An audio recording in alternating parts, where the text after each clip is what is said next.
Her voice cracked like a whip across the boardroom. "You'll regret this, Ryan." Madison's face was red with fury, her manicured hands shaking as she slammed the folder onto the polished oak table. Everyone froze, the directors, the assistants, even the janitor who'd paused at the door. The CEO's daughter had just accused me, the company's quiet, diligent project manager, of harassment I didn't commit, all because I said no to her. She thought her last name, Kensington, made her untouchable. She thought her father's empire could crush anyone who dared embarrass her. But she didn't know I'd been recording everything. My phone, hidden in my jacket pocket, was still blinking red. "Madison," I said, my voice low but steady, "you might want to rethink this." She smirked, believing she owned the room. "Rethink what? That your career is over? Or that you'll be begging for my mercy by morning?" The directors whispered. Someone gasped. Madison was about to destroy me with a single lie. But she didn't know the evidence in my hand would not only save me, it would end her career. And then, just as I was about to press play on a recording, the boardroom door burst open. What I saw next made my blood run cold. If you're watching this and want to know how it all started, how a single no turned my life upside down, and how I turned the tables on Madison Kensington, make sure you like, watch, and subscribe for more. My name is Ryan Cole. I'm 32 years old, a software engineer turned project manager for Kensington Industries in Chicago. I wasn't born into wealth or privilege. My parents, Carl and Denise, were hard-working school teachers in a small Ohio town. They raised me and my younger sister, Emily, on kindness and honesty. We didn't have much, but we had each other. Growing up, I always believed in fairness. My dad used to say, "Son, integrity is the only thing that can't be stolen from you." I carried those words like a shield. But life has a way of testing the strongest shields. 2 years ago, I moved to Chicago for a shot at building something meaningful. Kensington Industries was huge, a multi-billion-dollar tech giant.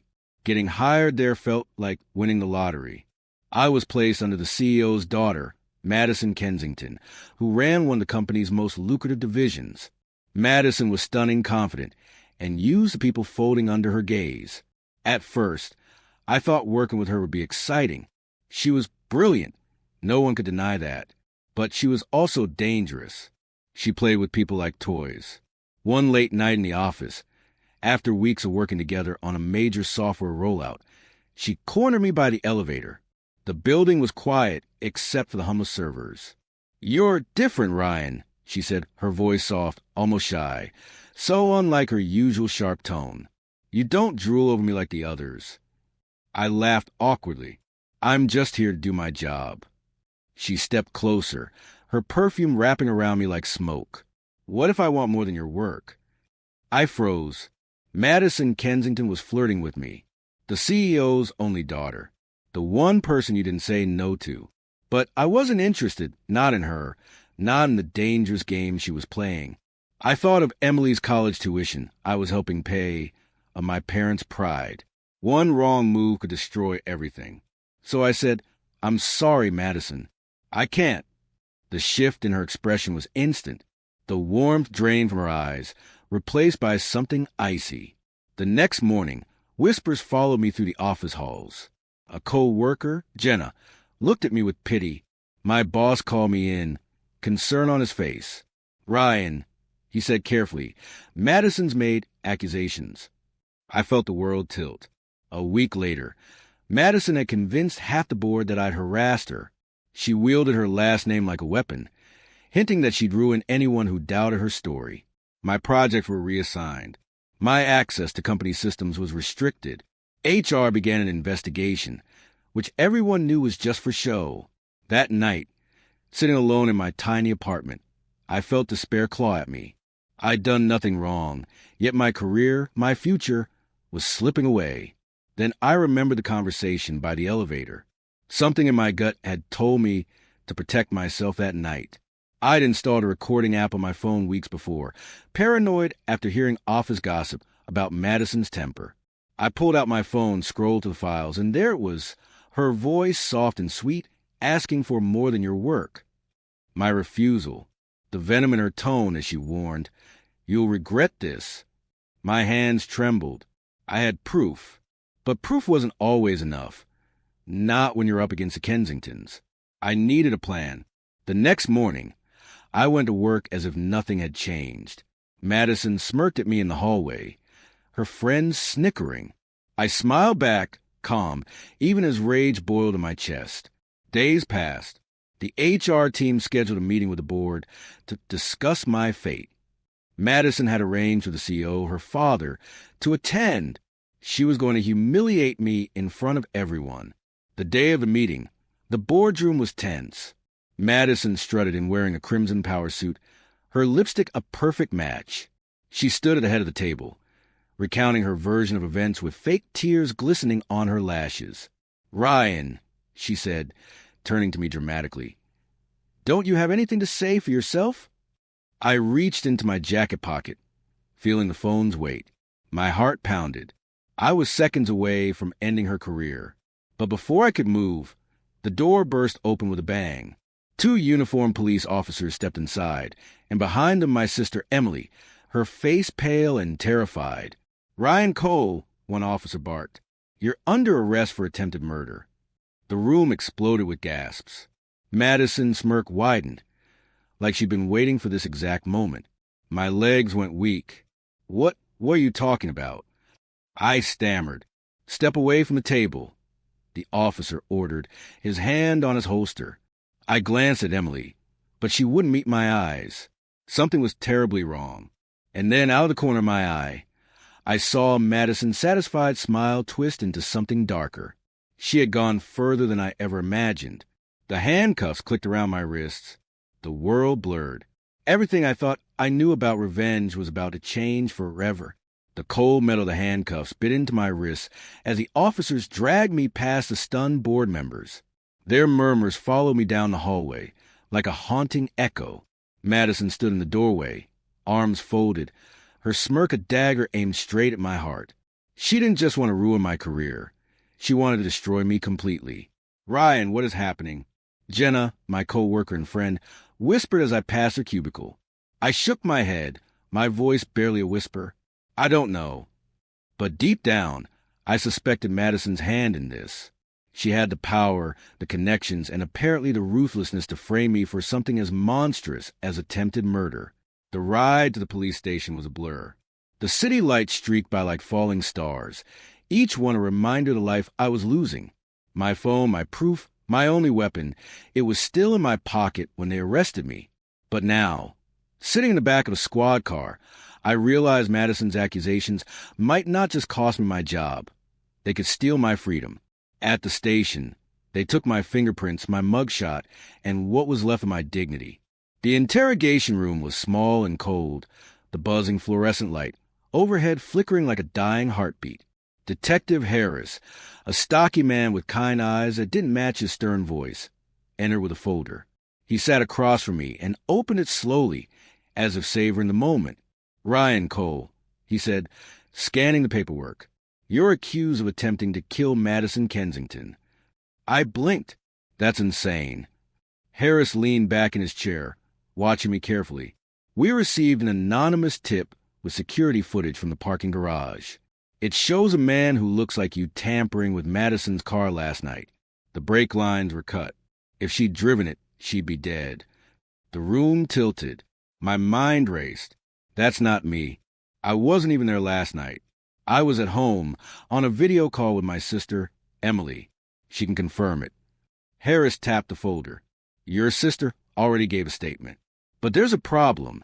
She said she only saw you for a few minutes on that call, before you signed off. After that, she doesn't know where you were." Emily's terrified face from earlier flashed in my mind. Why had she looked so guilty? I leaned forward, my voice steady despite the panic gnawing at me. This is Madison. She's framing me. She's angry because I turned her down.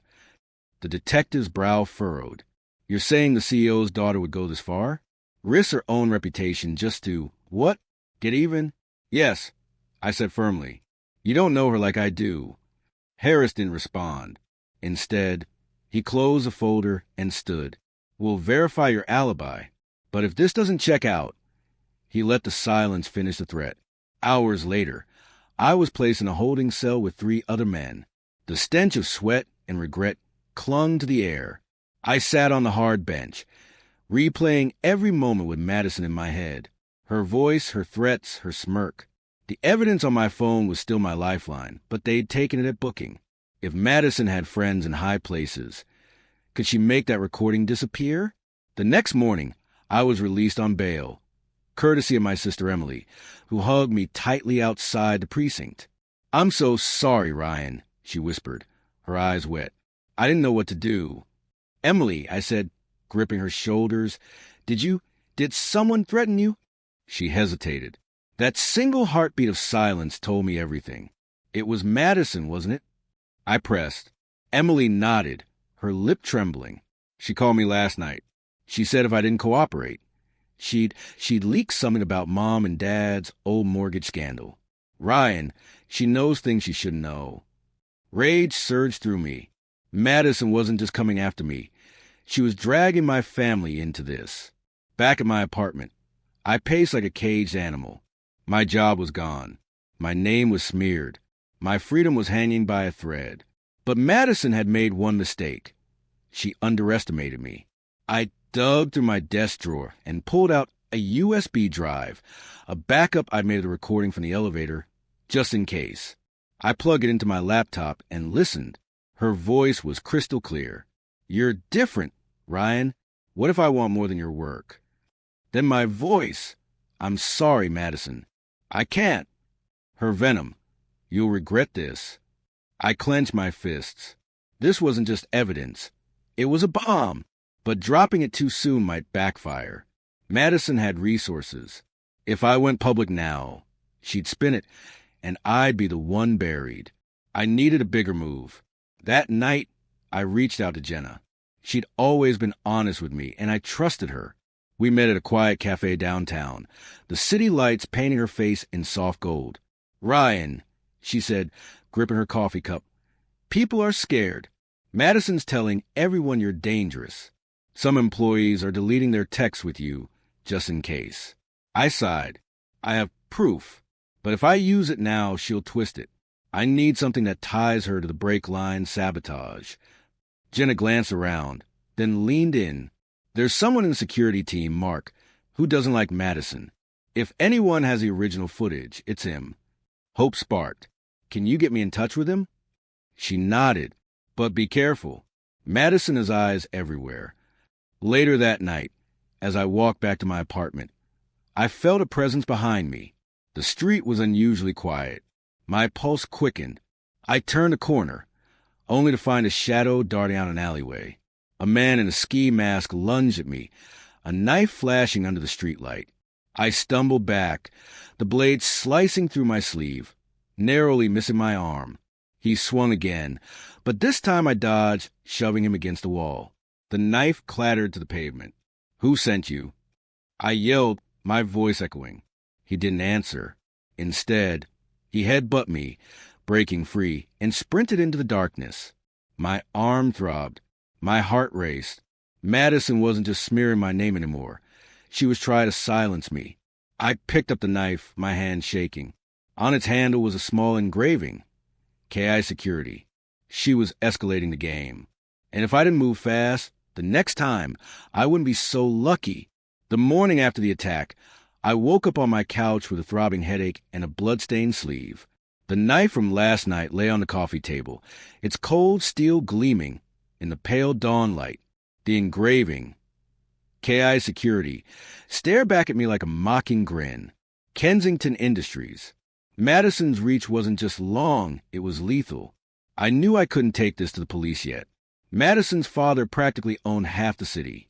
If I showed them a knife without solid proof tying her to the hitman, they'd laugh me out of the precinct. Or worse, hand it back to her. I called Jenna. She answered on the first ring, her voice trembling. "Ryan, are you okay? You're all over the news. They're saying you violated your bail last night." "What?" My stomach dropped. "They're saying a witness saw you near Madison's condo," she whispered. "They're painting you as obsessed." I gripped the phone tighter. "That's a lie. I was nowhere near her place. "She's tightening the noose," Jenna said. "Mark's willing to help, but you need to meet him in person tonight. And Ryan, be careful." After hanging up, I grabbed my hoodie, the USB drive, and the knife. The streets felt colder than usual as I headed toward the riverfront warehouse district where Mark agreed to meet. Every shadow felt alive, every parked car suspicious. Mark was waiting in a dimly lit corner of an old storage facility, his security badge clipped to his jacket. He was taller than I expected, with a nervous energy that made him glance over his shoulder every few seconds. "You're Ryan," he said quietly. "Jenna told me everything. Madison's dangerous. I've seen her pull strings before, but framing you for murder? That's next level. Do you have the footage?" I asked. Mark handed me a flash drive. "This is the original video from the parking garage. The guy cutting the brake lines. He's wearing a mask, but there's a reflection on one of the car windows. You can see the initials on his jacket. KI Security." I exhaled slowly, the weight of hope pressing on my chest. This could clear my name. Mark's face hardened. "It could, but Madison won't go down easy. Be smart about how you use it." I left the warehouse, gripping the drive like it was life itself. But halfway back to my apartment, headlights flared behind me. A black SUV swerved onto the sidewalk, missing me by inches. I dove into an alley, my heart hammering. The SUV screeched to a stop at the alley's mouth, and a voice shouted, "Get him!" Two men jumped out, their footsteps pounding on the wet pavement. I sprinted through the maze of alleys, ducking behind dumpsters, vaulting over trash cans. My breath burned in my lungs. The flash drive slipped from my sweaty hand once, but I caught it mid-fall, refusing to let it go. I burst out onto a busy street and dove into a convenience store. The men stopped chasing. They wouldn't risk witnesses. From a window, I watched the SUV peel away. Madison was done playing games. Back at my apartment, I locked every window and door, then hid the flash drive inside an old photo frame of my family. I collapsed onto the couch, exhaustion tugging at me, but sleep wouldn't come. Images of Madison's smirk and Emily's terrified face haunted me. The next day, I went to work as if everything was normal. My access card still worked, surprisingly. Maybe Madison hadn't thought I'd be bold enough to return. Jenna met me by the coffee machine, her eyes darting around nervously. "Did you get it?" she whispered. I nodded. "The footage is safe." She exhaled. "Good. But listen, there's talk Madison's father is calling an emergency board meeting tonight. Word is they're planning to vote on firing you officially and filing civil charges. She's not backing off." I clenched my jaw. Then tonight we fight back. That evening, I arrived at the office long before the meeting, slipping into the boardroom while it was still empty. I connected my laptop to the projector, my heart hammering as I cued the recording and the footage. If I could get the directors to see the truth before Madison manipulated them again, I might stand a chance. The room filled quickly, directors in crisp suits, Madison in a royal blue dress, her father towering beside her like a king protecting his heir. Her smirk returned the moment she saw me. "I'm surprised you had the courage to show up," she said sweetly. "I'm surprised you still think you can win." I shot back.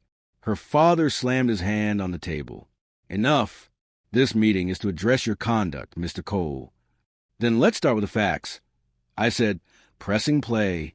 Madison's voice filled the room. "You're different, Ryan. What if I want more than your work?" Followed by my refusal, and then her venomous threat. "You'll regret this." Whispers rippled through the boardroom. Madison's face went pale for a split second before she recovered, forcing a laugh. "This proves nothing. You could have doctored that." "Then watch this," I said, switching to the parking garage footage. The masked man leaned over a car, the initials KI Security glinting in the window reflection. Gasps echoed around the table. Her father's face turned dark. "Madison, what is this?" But Madison wasn't looking at him.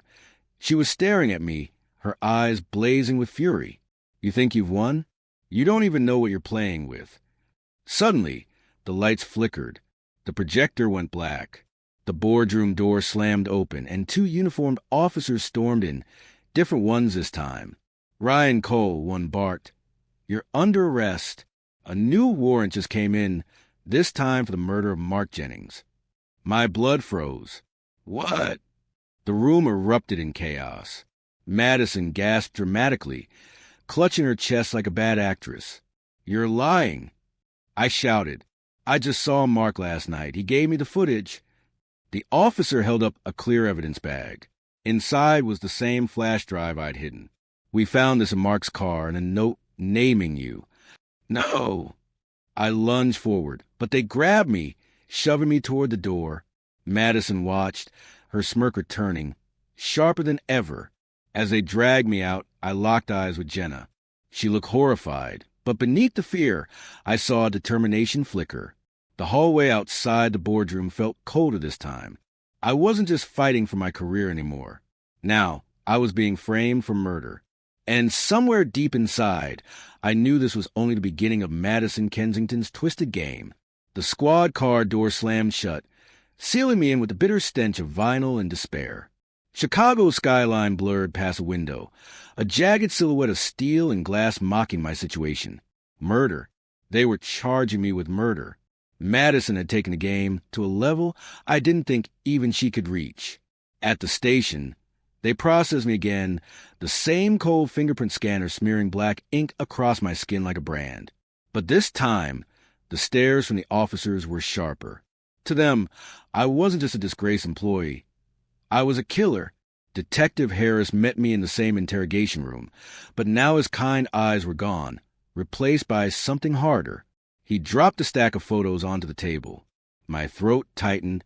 Mark Jennings, his lifeless body slumped against the steering wheel, blood staining his shirt. The flash drive was bagged and labeled recovered evidence. You want to tell me why Mark ended up dead less than 12 hours after meeting you? Harris asked. His tone wasn't accusing yet. It was worse.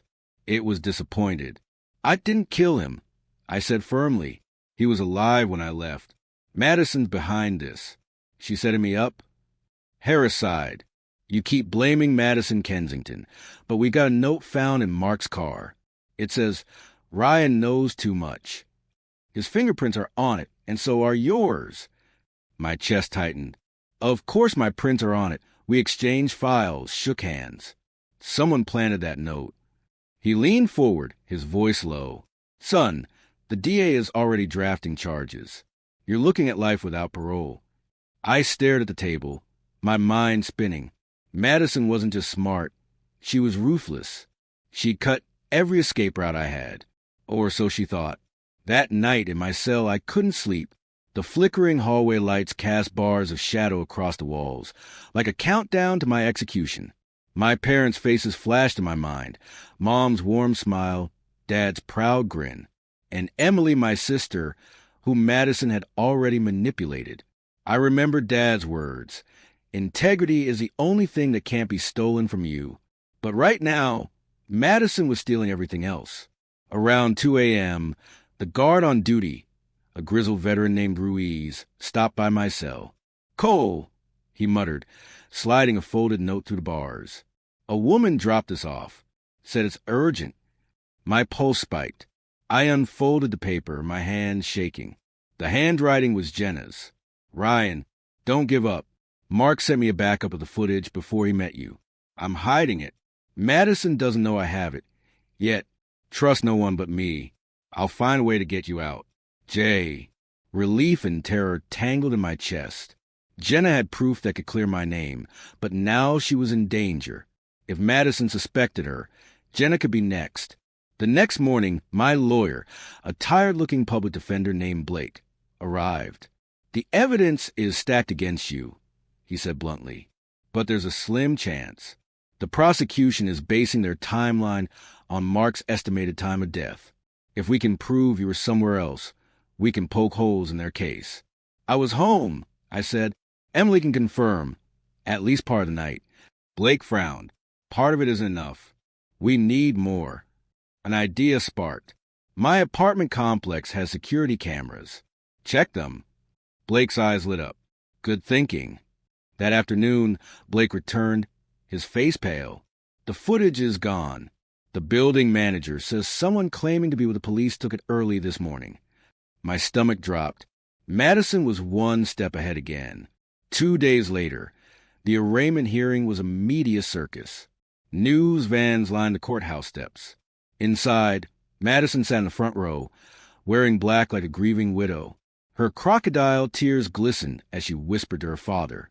When my name was called, I stood, shackles clinking, and faced the judge. Blake argued for bail, but the DA painted me as a flight risk and a danger to Madison. Then, in a moment that felt surreal, Emily stepped forward as a character witness. Her voice shook as she told the judge I wasn't violent, that I'd never hurt anyone. But when the DA cross-examined her, asking if she could account for my whereabouts during the exact time of Mark's death, her silence was deafening. The judge denied bail. The gavel's cracks sounded like a death sentence. Back in a holding cell, despair threatened to crush me. But as night fell, Ruiz returned, his face tense. You didn't get this from me, he whispered, sliding another note through the bars. This one wasn't from Jenna. Ryan, they're coming for her next. Madison suspects Jenna has the footage. I overheard her father talking to someone about cleaning up loose ends. If you don't act fast, she's dead. A friend. My heart pounded. Jenna, my only ally, was in danger because of me. I had to warn her. But how? I was locked behind steel bars, framed for 2 crimes, and Madison controlled every string outside these walls. As I sat there, a sudden commotion erupted in the hallway.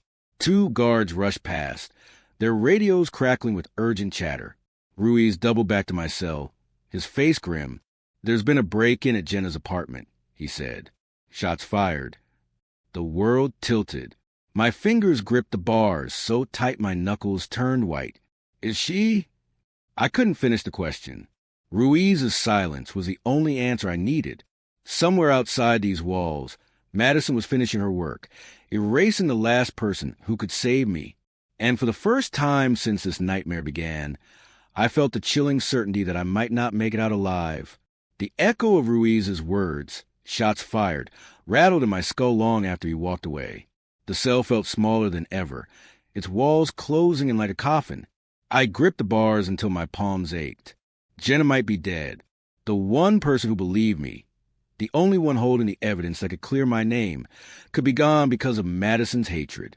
But as the minutes crawled by, a flicker of stubborn hope fought against the despair. Madison Kensington was ruthless, but she was also arrogant.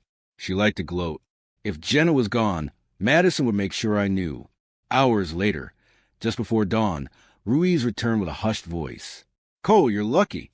Jenna's alive. Barely. She was shot in the shoulder. She's at St. Mary's under police watch. Relief and rage hit me at once. Madison had failed this time, but Jenna was still in danger, and so was the evidence she carried. The next day, the courtroom was packed again for a pre-trial hearing.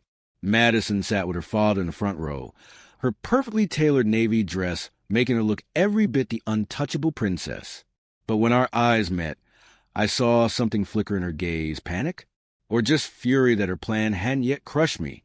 Blake leaned toward me. We need Jenna's testimony. Without it, the jury will eat you alive. We're not waiting for court, I whispered. We're going to expose Madison before she can silence Jenna for good. That night, Ruiz, who had become more ally than guard, smuggled me a prepaid phone under the pretense of delivering laundry. Make it quick, he warned. If anyone finds out, I'm done. I called Emily first. Her voice trembled. Ryan, what are you doing? You're risking everything. I've already lost everything, I said, but I'm not losing you too. I need your help. Emily hesitated. What do you need? I need you to get to St. Mary's, check on Jenna, and find out where the backup footage is. Emily agreed, but I could hear the fear in her voice. When I hung up, I stared at the flickering light in my cell, wondering if I was sending my sister into Madison's crosshairs. 2 days later, Blake entered the jail, his eyes wide. You're not going to believe this, he said. Someone leaked an internal email from Kensington Industries. It's bad. He handed me a printout. My heart raced as I read Madison's words. Make sure the footage is destroyed. If Mark or Jenna talk, it's on your head. The email was addressed to a security chief. It wasn't the final nail, but it was a crack in Madison's armor. But before Blake could even smile, his phone buzzed. His face drained of color. "Ryan, Emily's missing." The room spun. "What do you mean missing?" She never made it to Jenna's hospital room. Her car was found abandoned on Lakeshore Drive. A cold wave of dread crashed over me. Madison had struck again. This time, she'd taken my sister. That night, the news channels reported unconfirmed rumors of a ransom. But I knew Madison. This wasn't about money.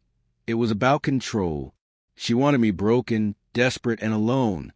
In the quiet of my cell, I stared at the knife handle I'd hidden in my shoe sole, the one from KI Security. An idea, reckless, dangerous, and probably suicidal, began to form. I couldn't wait for the system to save me.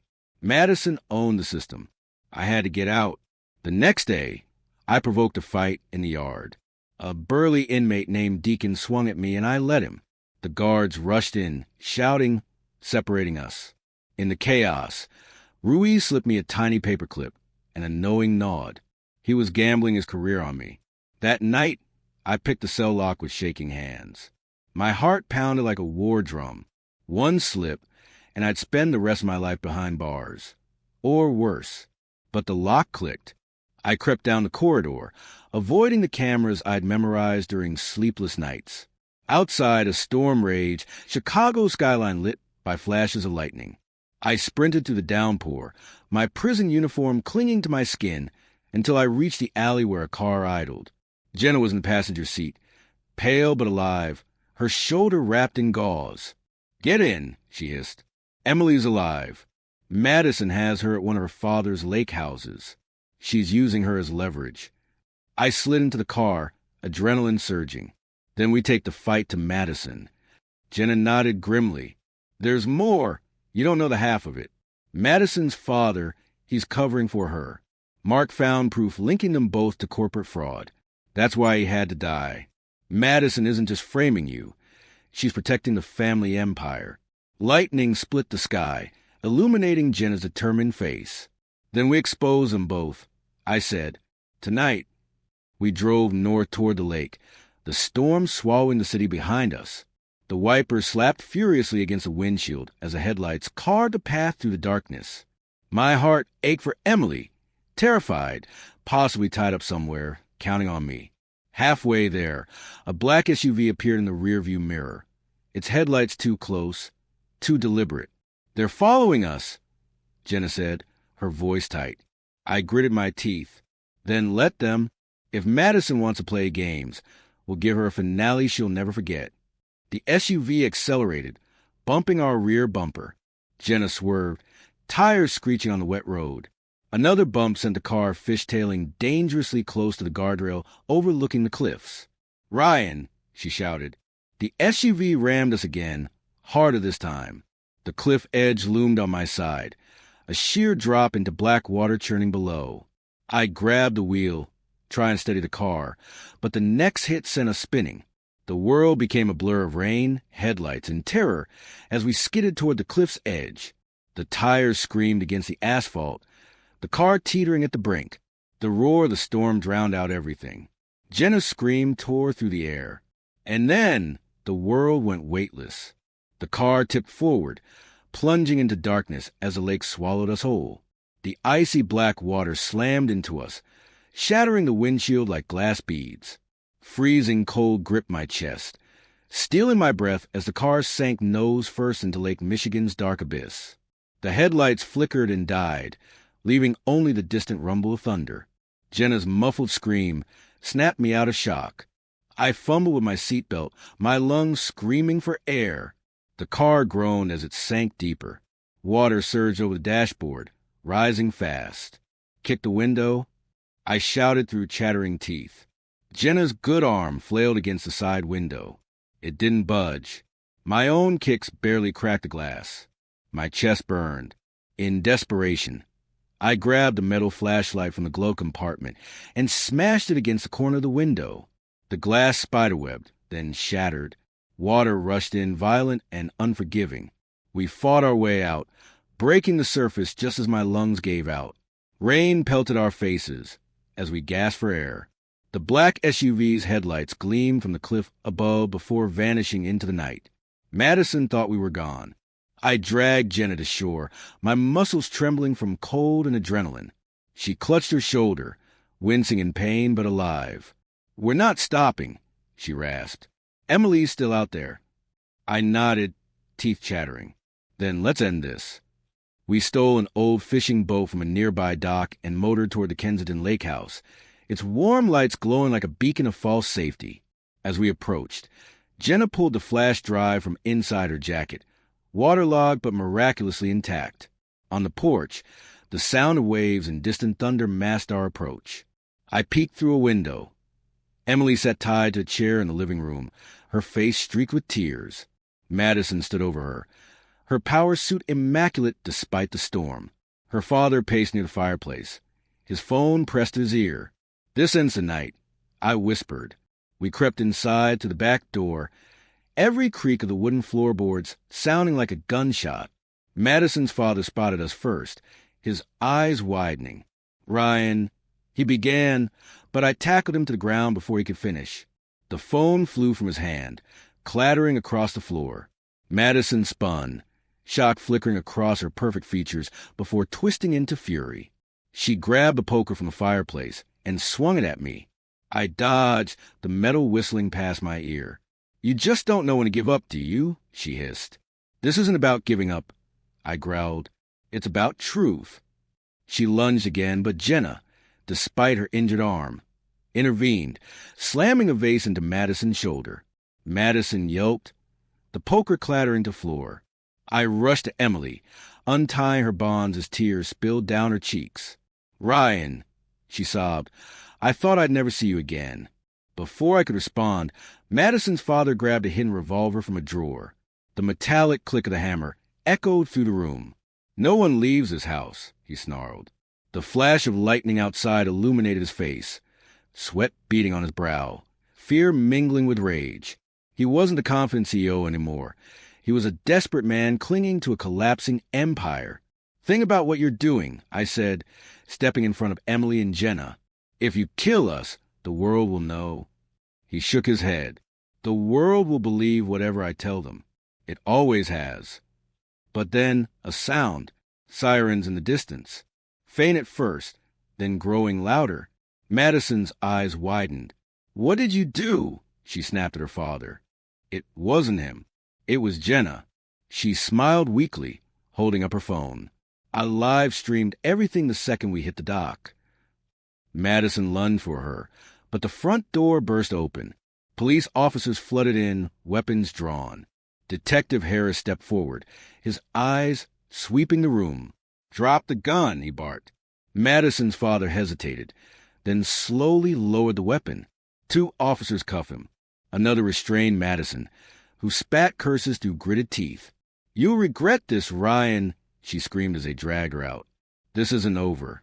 But the live stream had already gone viral. The world was watching. Hours later, Emily, Jenna, and I sat on the tailgate of an ambulance, wrapped in blankets as the first light of dawn crept over the lake. Reporters gathered at the police tape, shouting questions. The storm had passed, leaving the air cold and clean. Detective Harris approached, a faint smile tugging at the corner of his lips. "You did good, kid," he said. "The footage, the live stream, the witnesses, it's airtight. Madison and her father are finished." I looked at Jenna and Emily, both exhausted but safe. Relief washed over me like a tide. "What happens now?" I asked. Harris shrugged. "Now, you rebuild and maybe get some rest." Weeks later, the headlines were everywhere. Kensington Empire collapses after CEO and daughter arrested. Madison's reputation was in ashes.